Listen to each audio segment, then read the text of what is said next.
day 1, I guess. Yeah. Back in Wisconsin. Something's not right. I can't explain it. We gotta get out of here.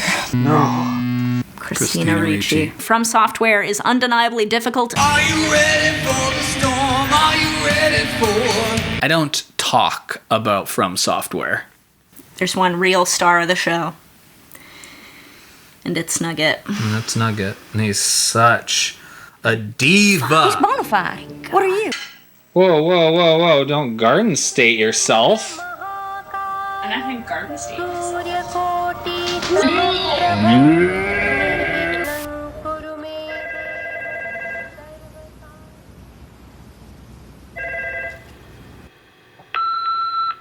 M. This is your co-host. Hello. Look, you don't call me back, so I don't know how to do this. If you're not going to return my calls, then there's no way for us to communicate. Look, I don't know how to do this, but you're going to need to get out of bed now. This episode... We decided this episode was going to be about Garden State. M. The whole episode. We decided the whole episode was going to be about Garden State. Ah, fuck. What I'm thinking is what is killing me. What you thinking isn't even close to the same. My brain is stupid. My brain is running away. My brain is stupid. My skull has come undone. Now it's spilling. Now it's spilling. Now I'm spilling. Spilled on the floor.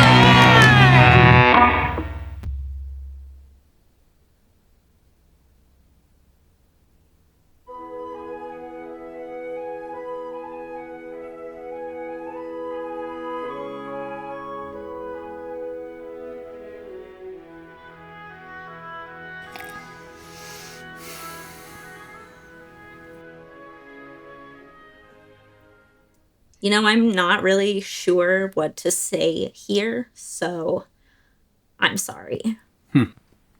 How are you doing with my idea for the episode? I'm okay.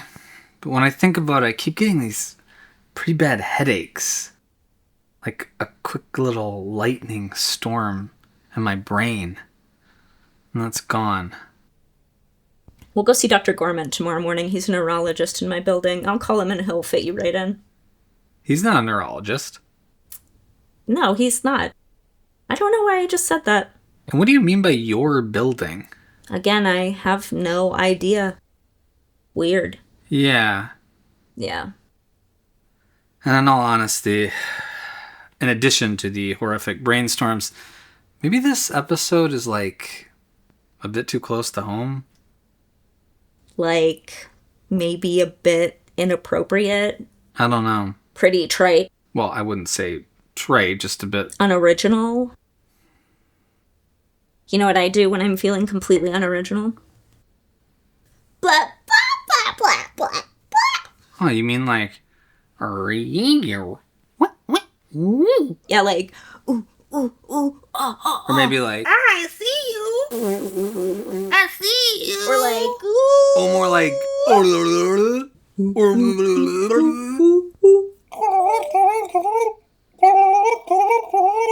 You're right, this is the dumbest f***ing idea ever. Yeah, I'd rather teabag myself with Zach Braff.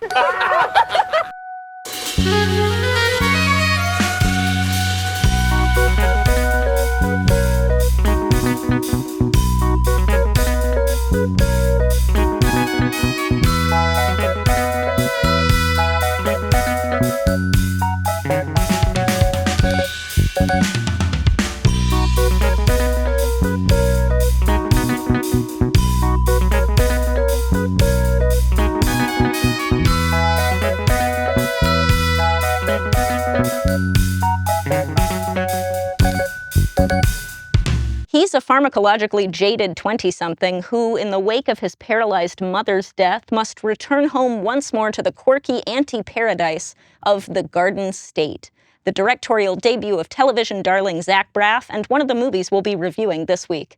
I'm Kay of the Sun Prairie Times Herald Sun-Star. And I'm M of the Courier Chronicle Sun Prairie Observer Weekly Mirror. Few films have been more polarizing than Garden State, the indie festival darling also written by Zach Braff. And few films, I'm afraid, will be more self-reflexively precious. This isn't a bad film, but it isn't a good film. Though it did convince a generation that they too could write loosely autobiographical screenplays about tragedies they've never experienced. It's not so much an everyman story, but an every boy fantasy. And some fantasies are better left private. I completely disagree. This movie isn't a great movie, but it resonated with a generation of young people who were encouraged to fantasize in public. I thought there was something brave about just how stupid this movie was willing to look. And it's symptomatic of the early aughts, you know? Let's see where all this look at me gets us. Well, it gets us to emotional paralysis and prioritizing public appearance over private reality and being told we're all unique snowflakes who can get rich when most of us will be the gravediggers and the epileptic fantasy girl at our local suburban clinic. First of all, I don't think resonance makes a movie worthwhile. But secondly, let us more closely examine the true heart of this what if LiveJournal was a movie experiment. This movie very nearly makes me regret my substantial teen crush on Natalie Portman. Her character is an insane compilation of disconnected character traits. I wrote that line for you. Yes, she is the birth of the modern manic pixie dream girl, but the movie itself is a manic petite fantasy film, and despite its syrupy quirkiness, I think it's funnier than people give it credit for. Plus, it achieved a musical importance that very few films achieved before or after. You can't possibly be saying that hearing that one song actually changed your life.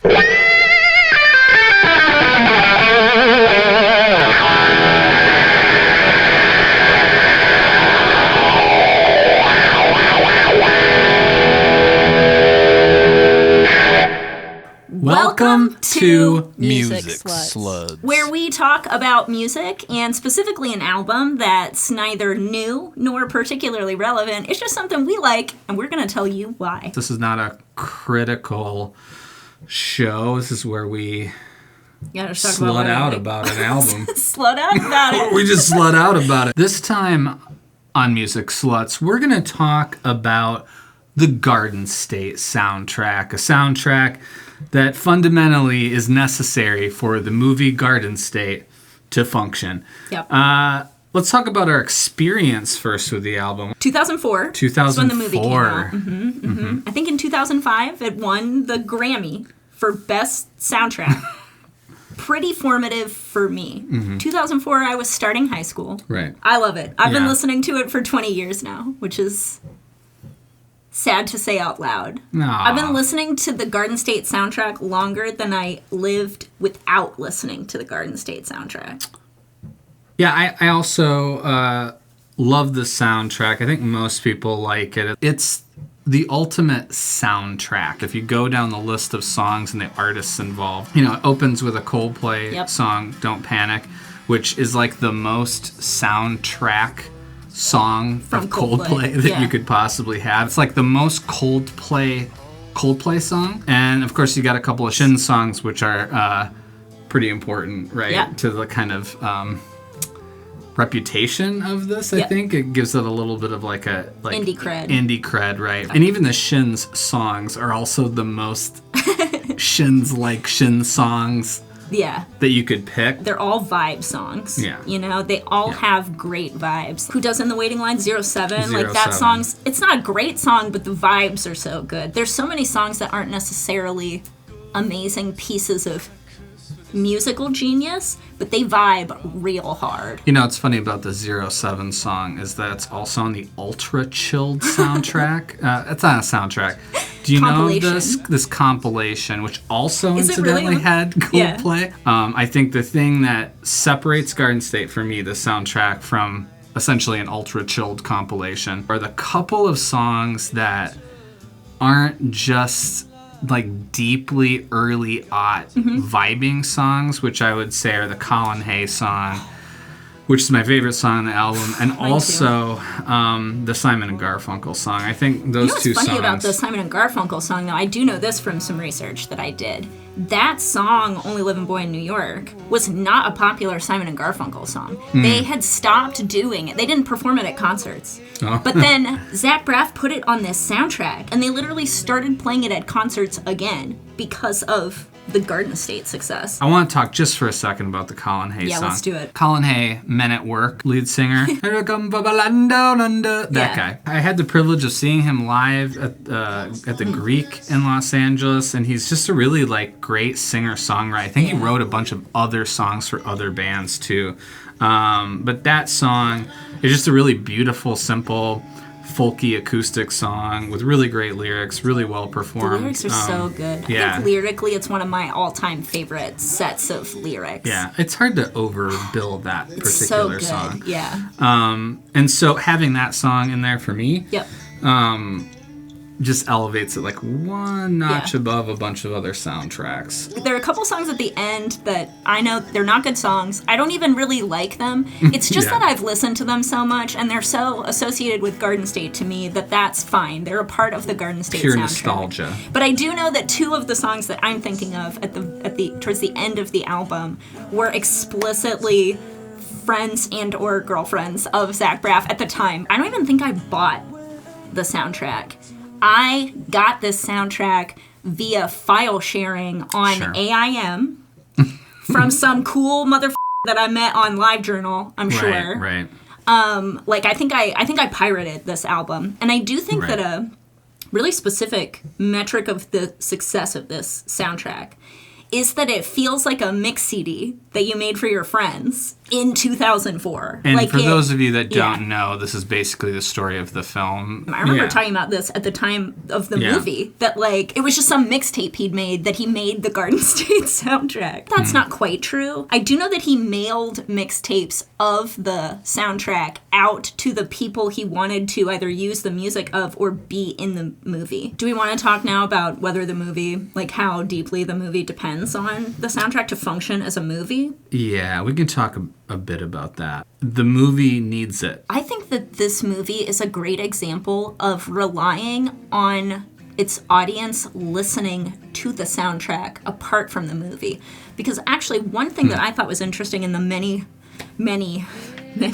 rewatchings of Garden State that we did, some of those songs are featured for such short amounts of time. That's true. That's a good point. point. I have so many memories built up listening to the Garden State soundtrack that coincide with that time in my life that it's almost like a joint experience. There's a difference between scoring and soundtracks. Yep. I miss movies with soundtracks. That was such a... Yeah, me too. That was such a late 90s, early aughts thing. Is so many soundtracks were like... Great made music. the movies better. Rights issues, I'm not going to get on a soapbox about this, but no one can secure rights long enough term and no one wants to pay for real music, so you don't get these anymore where artists were like, put my song on your soundtrack. And some movies, especially movies with young characters where there isn't like the same level of weight to the plot, really. Yeah. You've just got people kind of existing. That's the perfect movie for soundtracks, vibes. Yes. And I really miss that you don't see that anymore. This is also why you get all of those, like,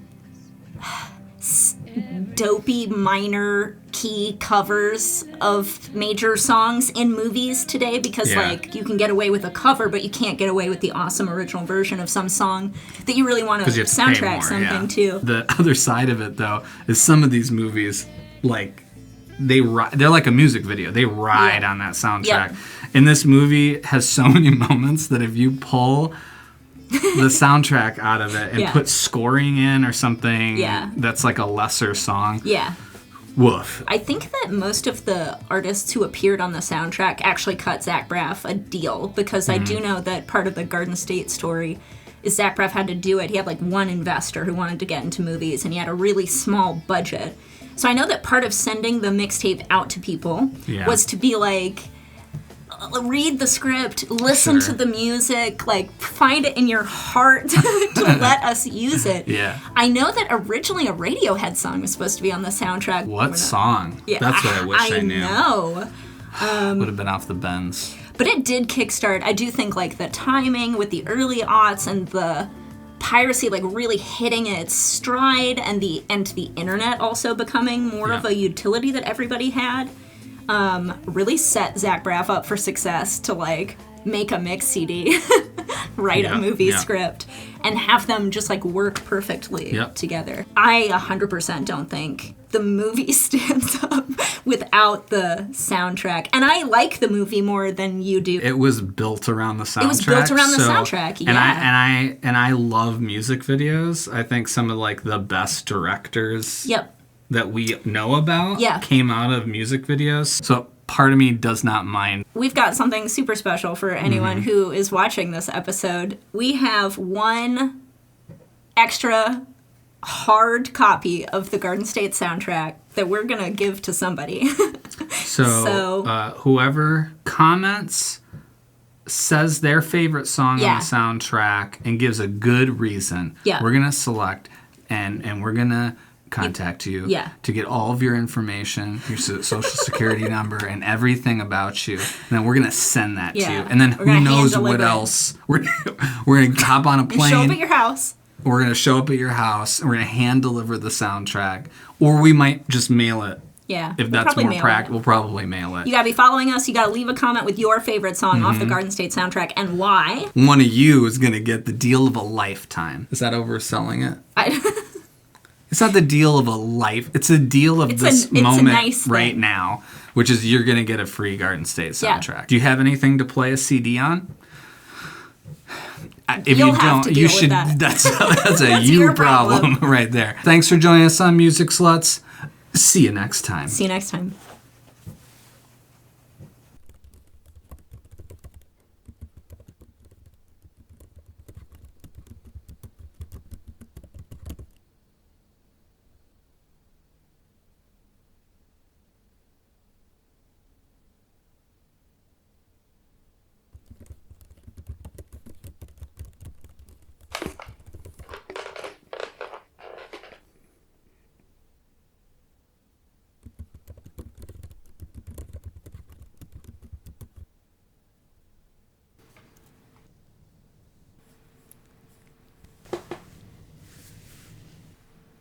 What you listening to?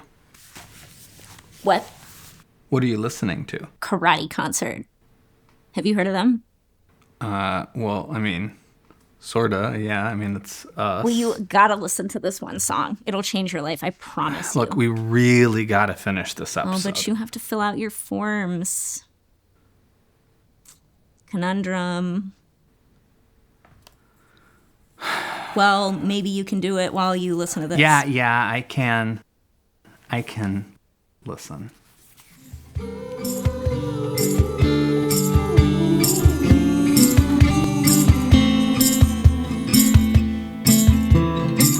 Street lights cast a glow on the ground all over this town. The sun has gone down. Cold night when I know you won't call. Can you see me at all? Is my shadow too tall? And if you'd say the least of what you think, that love would fly from the parapets down into our houses. Our hearts will sleep like birds.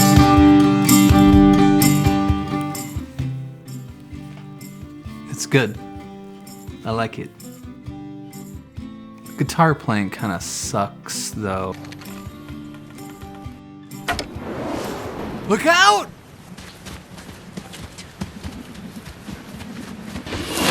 See, I am familiar with cringe. Cringe is woven into the fiber of my being.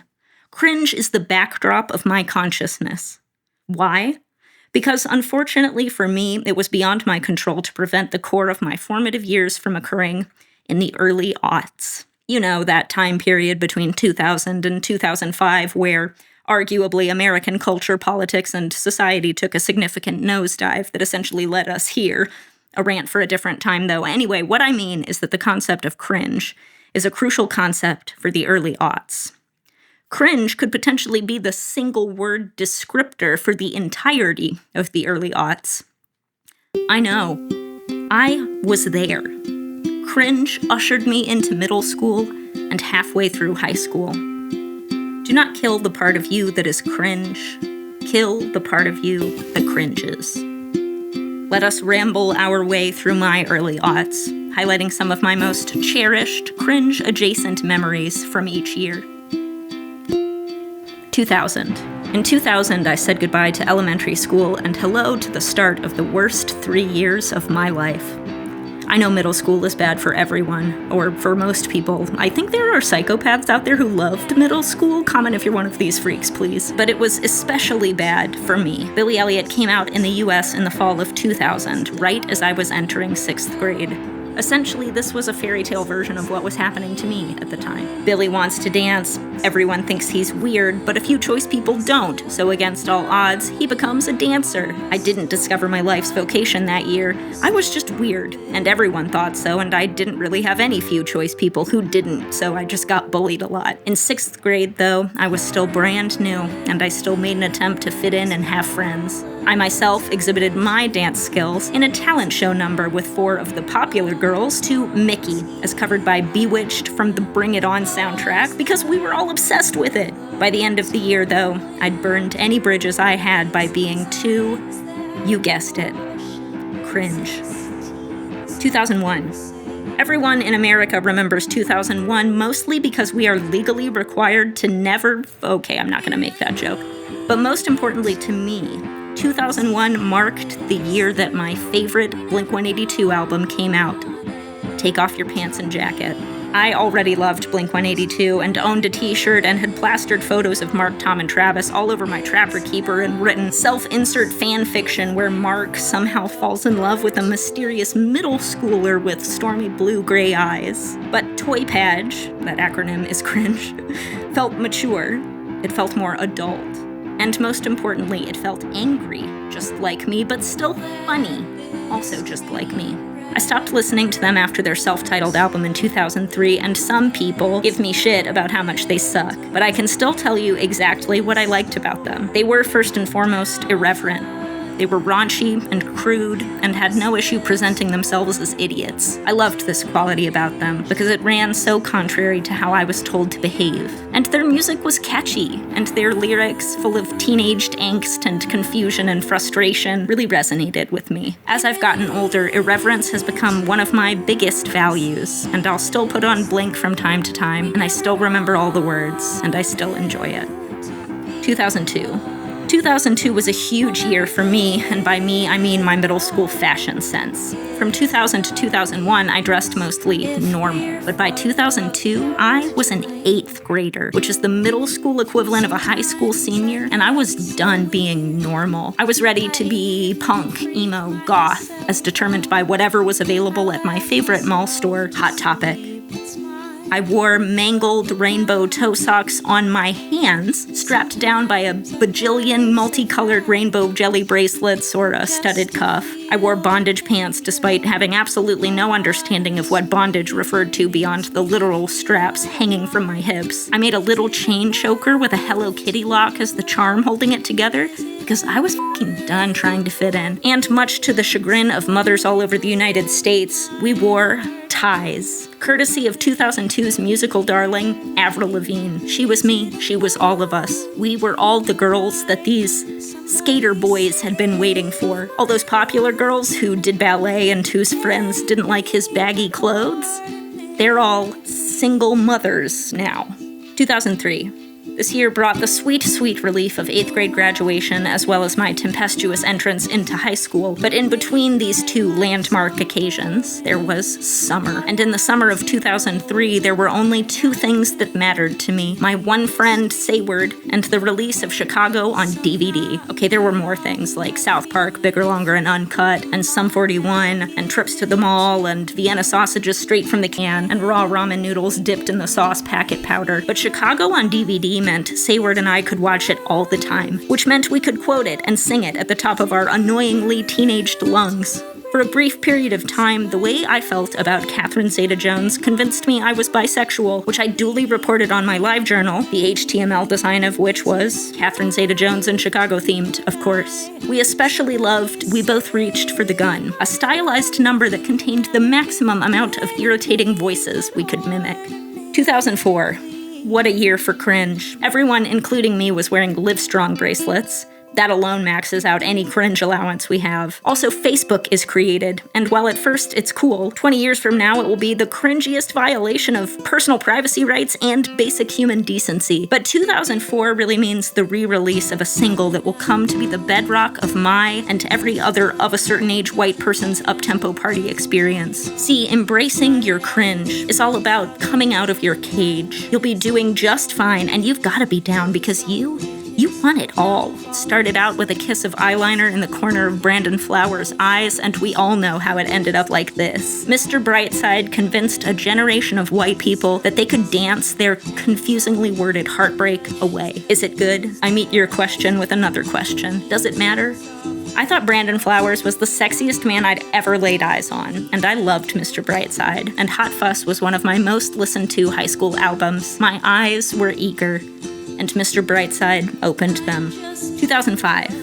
I refused to participate in the cringiest thing in 2005, which was the release of Twilight, the self-titled first book in the Twilight series. I got hate for it at the time, I've gotten hate for it since, and I'll probably get hate for it now. But no, I have never read these books, and no, I am never going to read these books, and yes, I will continue hating them. This book was so cringe to me at the time, despite my BFF Taylor loving it and telling me I had to read it and telling me everything that happened in it. Did I make fun of her? Yes. But I didn't care if other people wanted to read it. I just wanted them to leave me alone so that I could focus on my new obsession, Season 1 of Grey's Anatomy, starring my obsession Sandra Oh as Christina Yang. I didn't want to be the passive love interest of a predatory vampire, no matter how sparkly his skin was, and I love sparkles. I was too busy making other people cringe with my judgmental intellectual self-importance, okay? And now Grey's Anatomy has been on the air long enough to legally drink in this country, which itself is pretty f***ing cringe.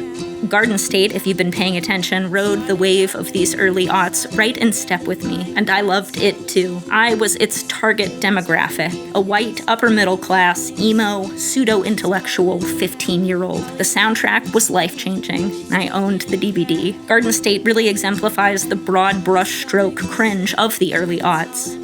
Assumed privilege and self-reflexive anxiety packaged in an awkwardly sweet, offbeat cynicism with a caustic sense of humor. And I still don't hate Garden State. I just don't, even after watching it like 4 times for this episode. In my adulthood, I've come to realize that it's okay to have liked the things I really liked at the time that I liked them. While there have been shortcomings, failures, and even some offenses that I've uncovered when I revisit them, when I return to them, they still resonate with me, whether because I still appreciate things about them or because of all the memories I've built up around them. For better or for worse, they shaped me into who I am today. They accompanied me throughout important moments in my life. To live is to cringe. To cringe means you've changed. That's okay. Usually, it's good. If you liked the visuals that you saw today, you can download the zine in the link below.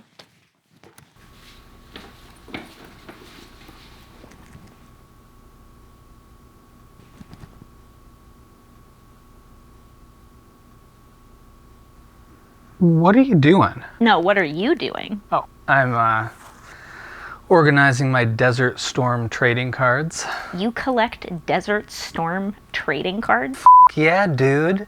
These are like collector's items. Do you have any idea how much these are going to be worth someday? Really? Hell yeah. This shit's like an investment.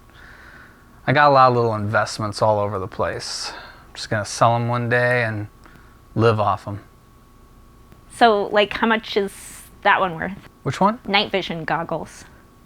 I don't know. Mint, maybe 2, 3. dollars? Yeah, but it's too early. You don't sell them yet. Don't you know anything about investing?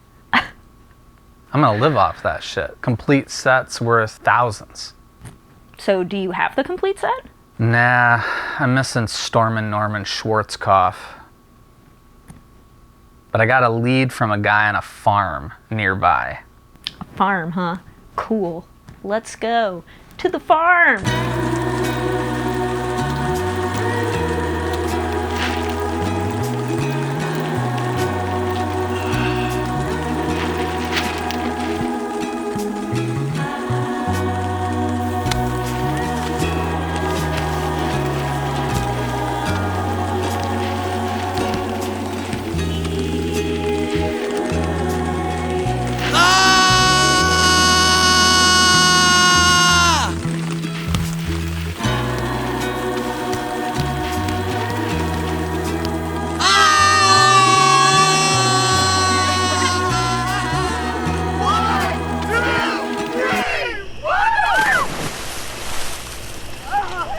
Can you swim? Of course I can swim.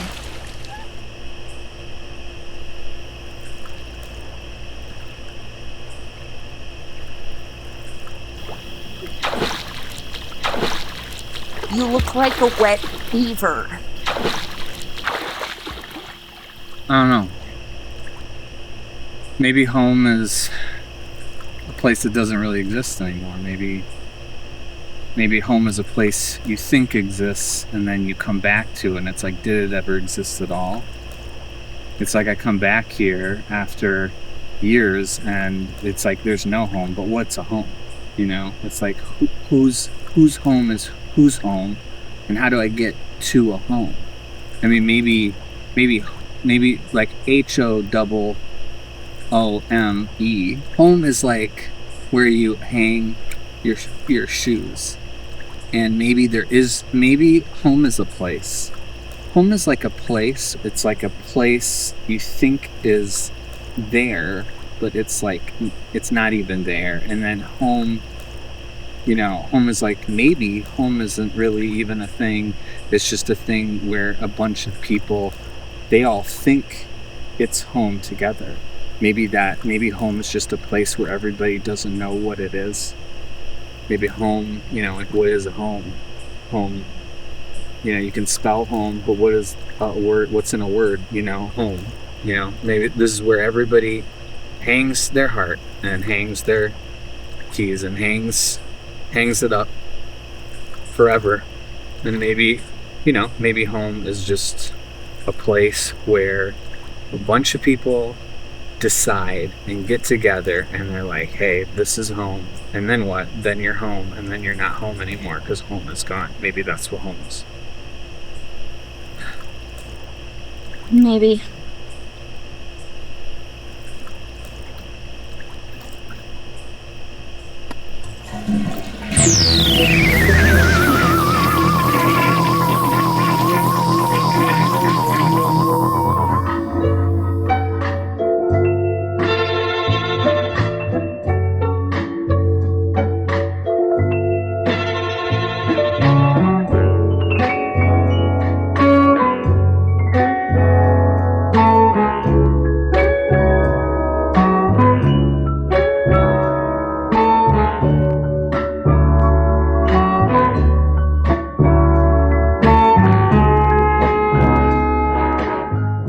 Returning to the Midwestern state I so hastily escaped in my youth seemed inevitable somehow as I grew older. Not because I longed for moments of childhood, not because I felt lonely being away from family and old friends. More accurately, I simply felt I could not, in fact, escape it. Like the most mundane of prophecies. And the boy will become a man, returning to the cradle of his birth, the land of glacial dells, water parks, and corner dive bars. Look, it's not about destiny or free will. Whether we're a predetermined program within a mathematical matrix of binary formula, or a unique sentient spirit roaming a finite cosmos, in the end, our admittedly varied lived experiences are still usually overwhelmed by the shared feeling of being tossed around on a stormy sea while desperately trying to find a rhythm within which to steer our rudderless ships. And the music of this intrinsic human journey always felt so personal to me. A soundtrack being curated in the background of my life against the backdrop of the vast stellar ocean. It's pretty weird growing up an only child, I guess is what I'm saying. Especially where I grew up.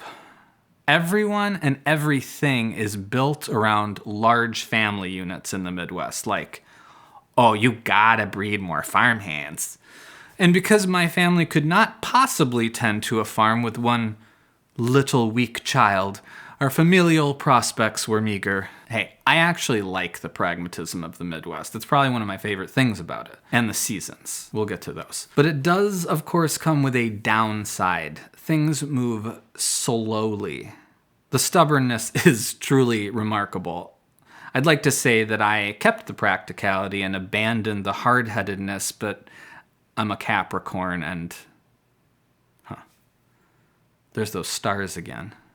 I'm not sure why I was so fascinated by the stars as a child. I rarely saw them growing up. Lots of clouds and just enough small city lights to obscure a majority of the sky. Maybe I was just enamored by the unknown. Or maybe I watched a lot of sci-fi movies and fancied myself the rare earthling that would be scooped up to fight in an intergalactic war because I was simply open to the idea. And I would take that Midwestern pragmatism and use it to solve age-old conflicts between alien cultures with dialogue and diplomacy. And if I couldn't appeal to their universal sense of unity, then I would obviously be the best choice to pilot the most dangerous and agile stellar craft of justice, snuffing out the hordes of malevolent empires until peace, understanding, and waving to each other when passing one another in a vehicle reigns supreme as social law for this, our Federation of Free Galaxies. Speaking of elaborate fantasies of a lonely only child, dissociating from my little town along the river was a constant struggle. My gray matter was exploding with interest and curiosity for everything but the rituals and paths of my past and present. How could I have possibly appreciated the gentle gloom of overcast skies rotating past the fish-eyed gaze of my always upward-trained eyes? How could I know the profound value of wild, verdant nature constantly creeping up and around the very foundation of the city with no one to pass down familial knowledge of local birding, ice fishing, or buck hunting? How could I not hole myself away in my musty basement refuge down the unfinished raw wooden stairs of that beat-up shithole stucco house of my youth? Whoa, that sounds pretty depressing. Honestly, I wasn't that unhappy. I was actually generally optimistic, just vastly dissatisfied, probably a little bit traumatized, but who isn't? I was okay, really. Just intensely restless. The explorer in me would not be sated. And I know I wasn't alone. I know because Dungeons & Dragons was created within a similar Midwestern basement. And more importantly for me, the spin-off fantasy book series Dragonlance was birthed in that same musty dank womb. Gross. But ultimately integral to the intellectual escape artistry of my grade school days. Between the seemingly giant halls of Emerson Elementary, nerve-wracking bouts of number munchers, the joyful diving and leaping of recess football, and the sounds and sights of Link wandering the lands of Hyrule, I was voraciously consuming the words, maps, and illustrations of Dragons of Autumn Twilight. Rather than lament the perceived limits of my own life, I was engrossed instead in a fantasy world in which I could travel alongside characters displaced from their own homes on a journey to create a new one, a better home. For those not in the know, the Dragonlance Chronicles are your typical derivative Lord of the Rings light quest story. A band of heroes, light versus dark, that whole thing. But one aspect that really still holds up after recently rereading the first book are the characters.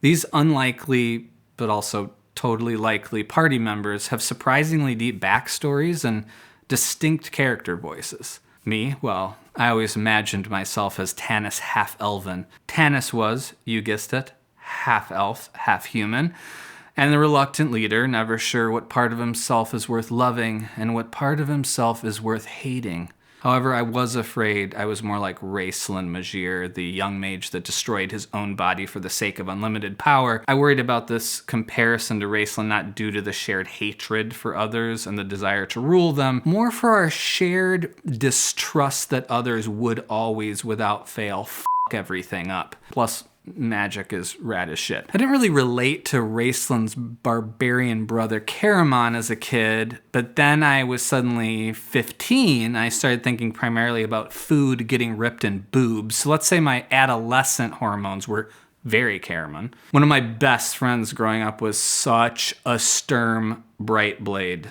Was so absolutely sure he was living by a code of honor, but was really just secretly anxious that he would disappoint everyone all the time. Part of me respected this code of honor, but it also annoyed me to no end. Flint Fireforge, the requisite grumpy dwarf, was probably my true spirit character, but to my dumb child brain at the time, Flint was just a complaining, boring adult that probably listened to shitty prog rock and followed stocks on his phone, or whatever the 80s fantasy equivalent was. The predictable twist, though, was that Flint, deep down, was actually a big softie that would lay down his life for his chosen family through frown and furrowed brow. And as I grew older, I sought out Flint types in my life with the hopes that they would selflessly take care of me like Flint did Tasselhoff, the childlike Kender. However, most of the gruff baby boomies I looked to for Flint vibes ended up being as self-serving as I had initially feared. Not all, settle down, you hypersensitive boomies,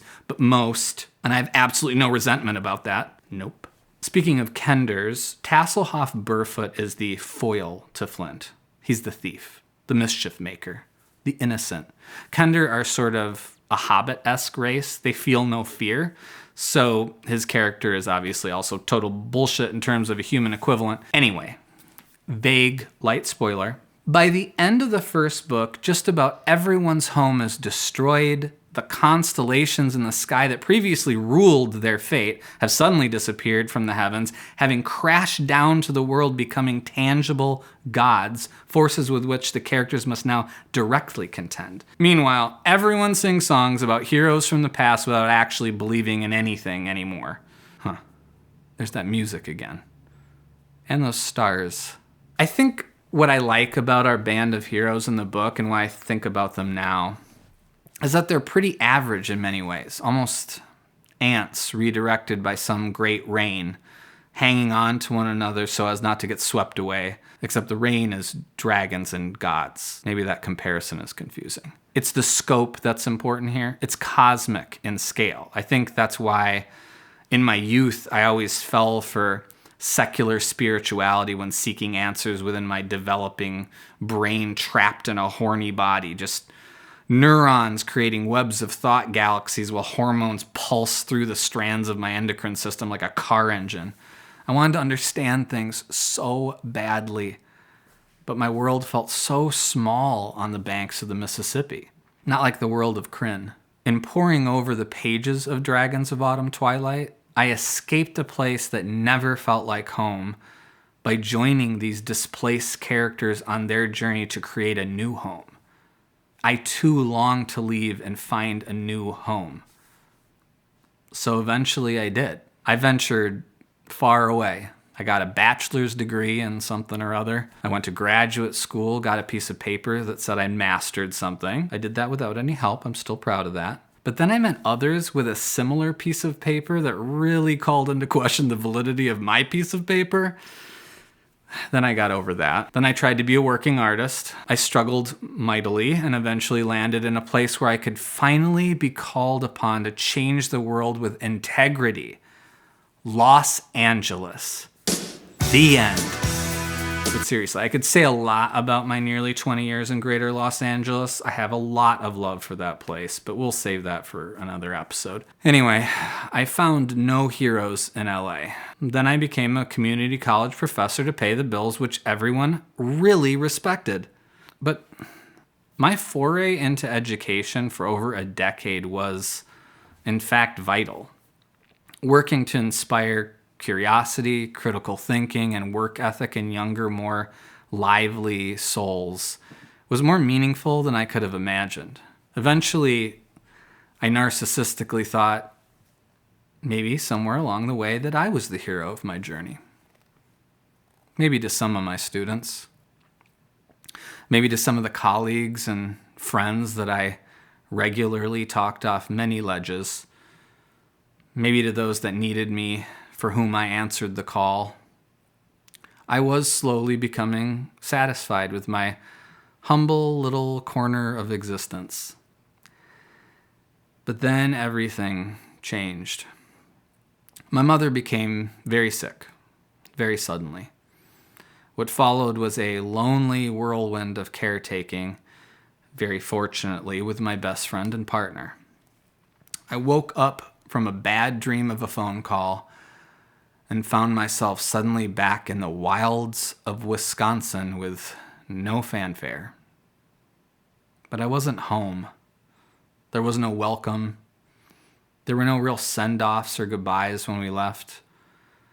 In truth, I was hurt. I felt that when I was of use to others, I was cared for. But when I had to suddenly put my attention elsewhere, that care faded like those constellations in the sky.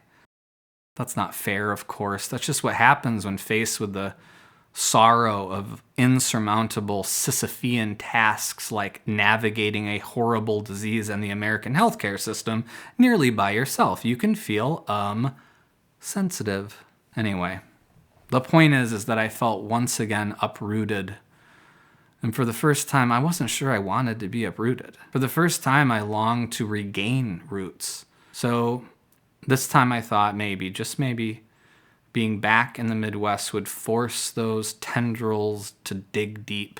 The hard realities of adulthood had not yet stolen away my optimism, but through it all, I still wondered whether I'd truly come home. Like, I was nowhere near home by coming back home.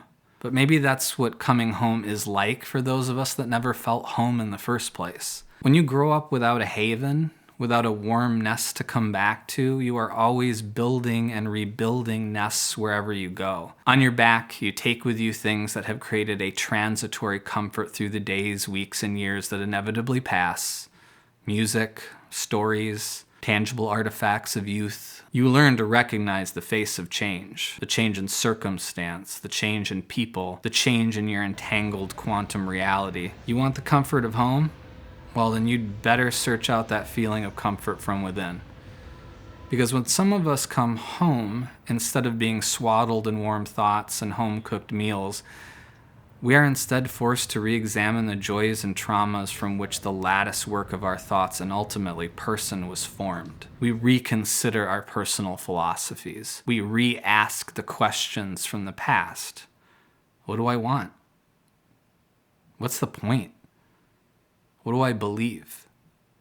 This stalling of our spiritual and intellectual motion as the celestial momentum swirls continuously around us is so terrifying in our contemporary cultures. Why stop to contemplate when the hourglass empties so fast? Move, move, move forward. My mom used to read the obituaries every morning on her phone. It was one of the things she was most afraid of losing the ability to do when she ultimately lost the ability to use her hands. She was kind of a morbid person. She enjoyed the macabre. And while we were very different people, that particular fascination was passed down to me from a very young age. We would commiserate and laugh often about our shared love of all things dark, odd, and strange. Because facing death is something that culturally is pretty thin in this country. So a person's openness to facing the inevitable often boils down to personal philosophy, rituals developed in youth, and personal experience. My mom lost her mom when she was in her upper 20s, while her quiet, weird kid played Metroid in the basement. Then she lost her eldest brother around that same time. She was a woman born in the 50s, so she was obligated to be the family caretaker and was forced to confront mortality in a visceral, practical way. Death was always on her mind. And while she was certainly more interested in the darkness intrinsic to human experience than the rest of her family,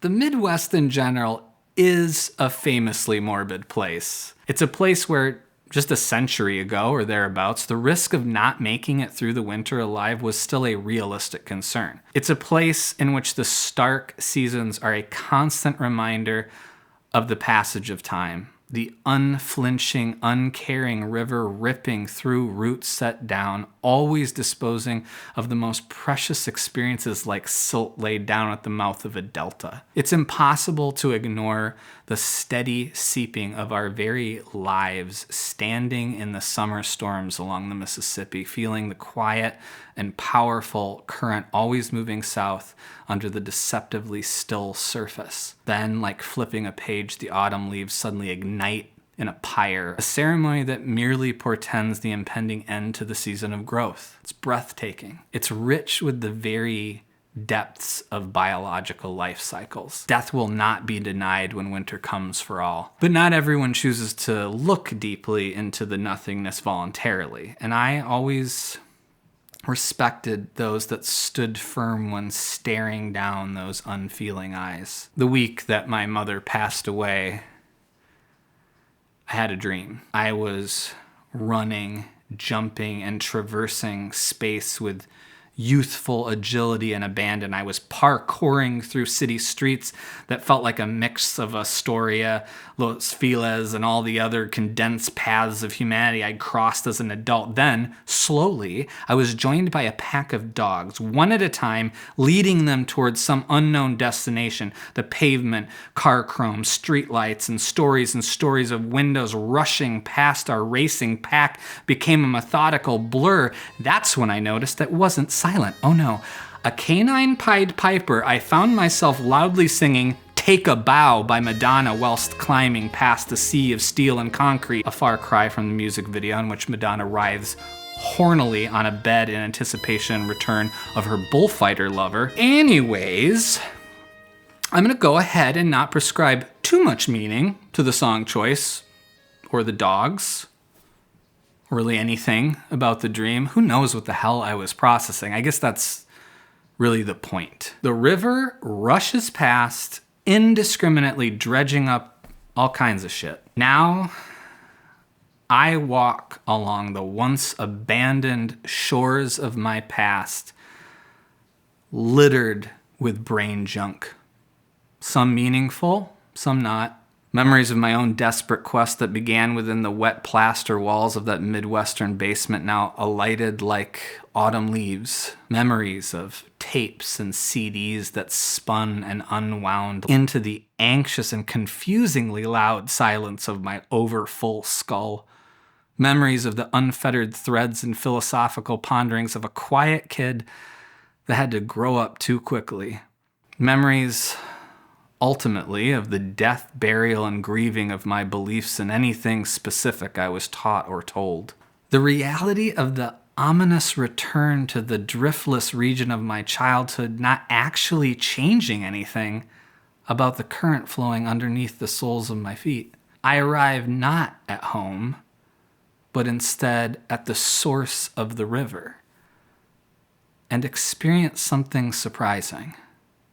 A moment of stopping, a lull in the torrent of time, an opportunity to capture and suspend those ephemeral memories just long enough to contextualize things about myself for myself. What a truly staggering composite.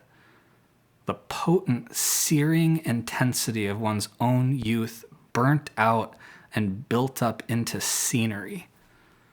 A place and time where you can just sit down on a bench and watch the seasons change. A place where you can appreciate that nothing bad lasts forever and nothing good can be kept.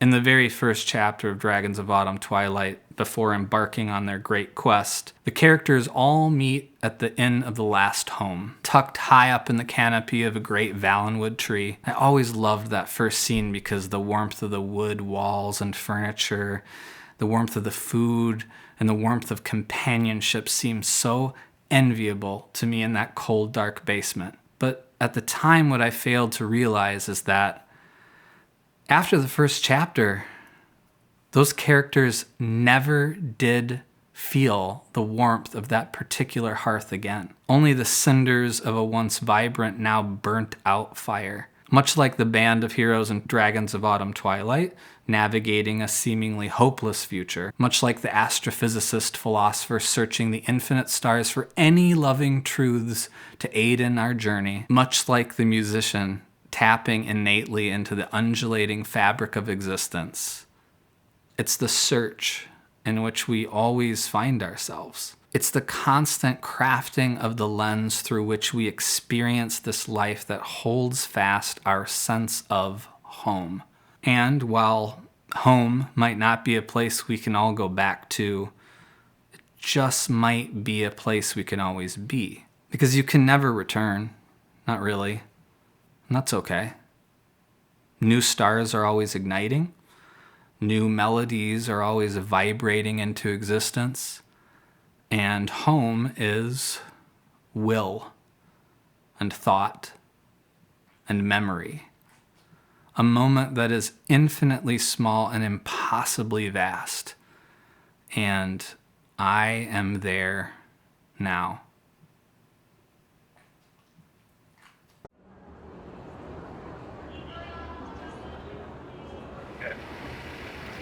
What happened? Look, if this is about the Garden State episode, we don't have to do it. This doesn't happen often. This is good. Don't go. We need each other. Look at me. Hey. This isn't the end. This isn't like a period at the end of the sentence. It's like a semicolon. Well, then like a related statement or a hyphen. And then a declarative statement. This isn't about it being over. This is about finding the best punctuation. And the ellipsis. Look at me. Look at me. You've changed my life. And I've only known you for, well, like 11 years. This isn't over. This is the beginning of something big. But now I gotta go.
What are you doing? You know all that stuff I said about the semicolon? The ellipsis. Yeah, the hyphen. All that, forget about it. It's stupid. It's dumb. I don't want to wait for that. I want to start now. Yeah. Yeah. Yes.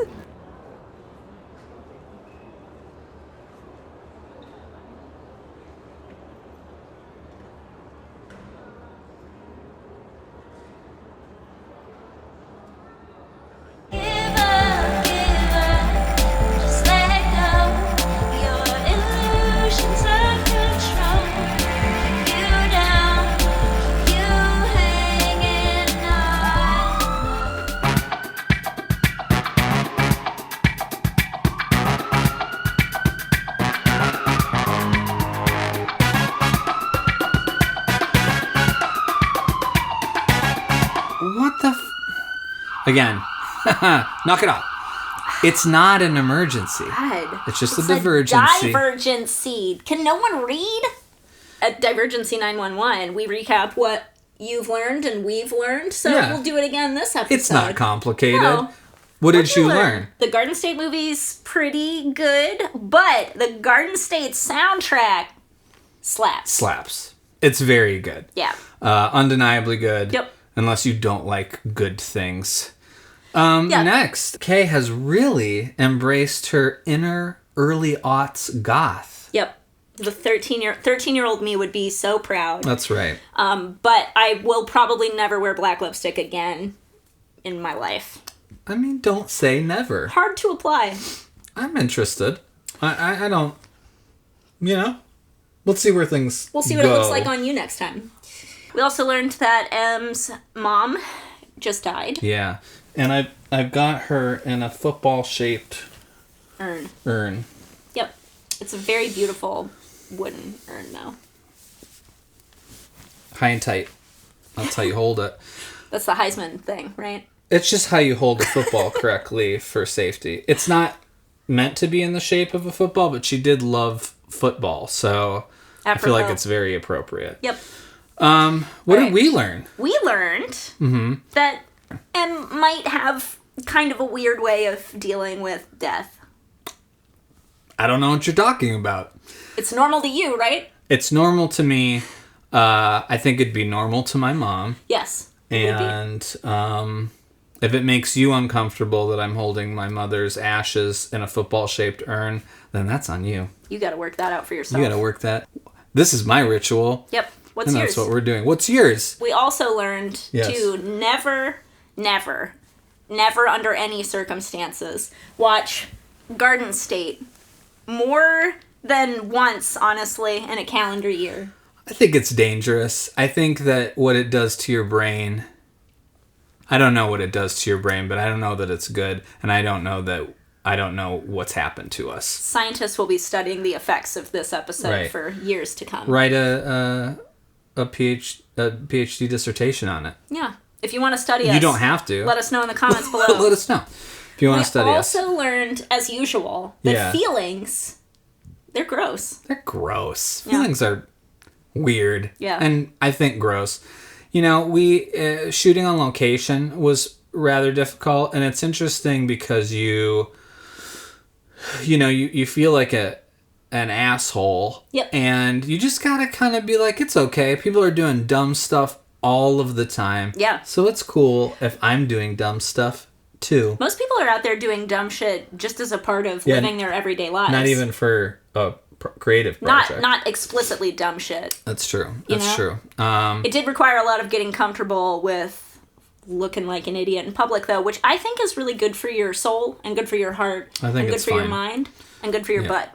And good for your butt hole, specifically. Wow. See what it's done to us? We made it. Thank you for joining us. Thank you for enduring this journey with us. We made it through the Garden State episode. We made it through an insane year. Yeah. And I don't know that we're better for it, but we are technically here. Yep.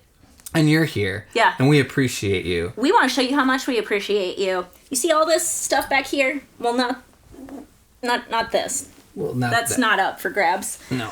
All this stuff is be up for grabs. yours. If you want to get Garden Stated, if you want to Garden State pill yourself, we got you set up. We have collected all of this stuff over the many months of shooting this episode, and we want to give it to you. Please, we want to give it to you. You got to be a subscriber. You gotta be a subscriber. You have to leave a comment telling us what you want and why you want it. If you want the soundtrack, you have to tell us your favorite song off the soundtrack and why.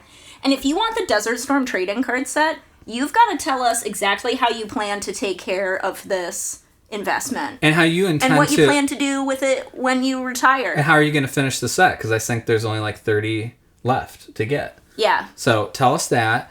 And again, thank you everyone for making us by far the most popular YouTube show in the world. That's been amazing. Yeah. We really appreciate the support. And we can't wait to see you in the next episode. This stuff's yours. We're yours. Thank you for everything. Bye. Bye.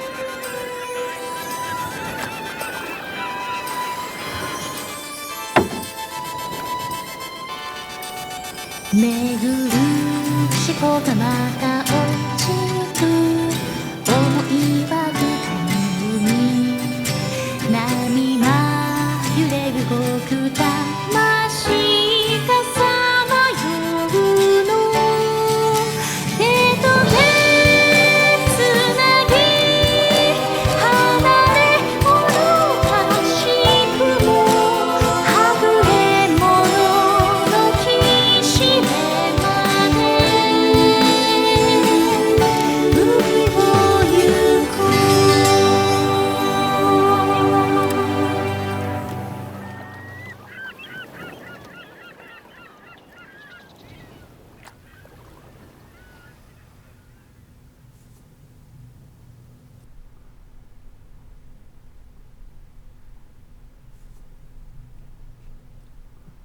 Sorry, I didn't mean to wake you. I was just reading. It's just that the end of this episode has been so crazy. Going against your doctor's recommendation is a pretty weighty experiment, don't you think?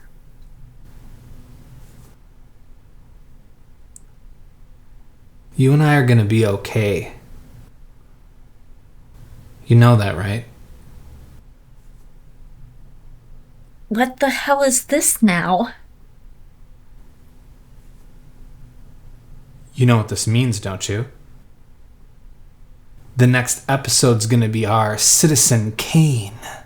Oh, Jesus.